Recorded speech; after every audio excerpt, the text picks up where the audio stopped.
Isang pagpalang araw sa ating lahat mga kapatid. Ako muli si Adrian Renares ng Batch Street. Itong aking daily devotion. Ating araw ay pag-uusapan natin ay kung ano ang mensahe ni Zephaniah. At ang ating Bible verse ay mula sa Zephaniah chapter 1 verse 14-15. Ang sabi sa passage na ito, the great day of the Lord is near and coming quickly, that the day will be a day of wrath, a day of distress and anguish, a day of trouble and ruin.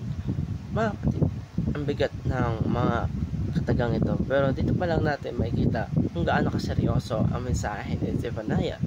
Si Zephaniah ay isang prophet noong panahon ni King Josiah, at ang meaning ng pangalan niya ay Yahweh Protects.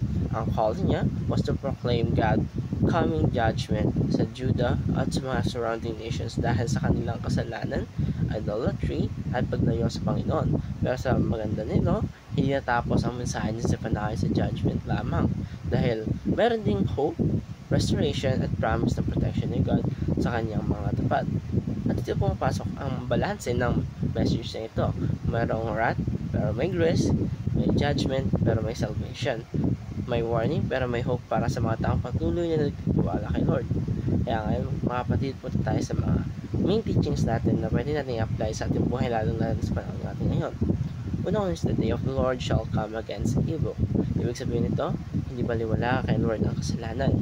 Hindi siya bulag sa injustice, sa idolatry, sa pride, at sa anumang bagay na naghihiwalay sa atin sa Kanya. Minsan kasi, iniisip natin na okay lang dahil maliit lamang ito, o kaya wala namang nakakita. Pero Zephaniah reminds us that God is holy, and dahil holy siya, hindi siya pwedeng hayaan na manatili ang evil nang walang consequence. Pero instead, na matakot lamang tayo, at dapat natin ma-realize na ito ay invitation din ni Lord na bumalik tayo sa Kanya. Para kung sasabi niya, anak, ako ay seryoso sa holiness ko, pero seryoso din ako sa pag-ibig ko sa iyo. Ang sumunod naman, the day of the Lord is judgment and salvation. Ito ang maganda, ang day of the Lord ay hindi lamang araw ng parusa, kundi araw din ng rescue para sa mga nagmamahal kay Lord. Kumbaga, dalawang mukha ang araw na iyon para sa mga nagpapatuloy sa kasalanan. Ito ay araw ng judgment, pero para sa mga faithful nito ay araw ng deliverance.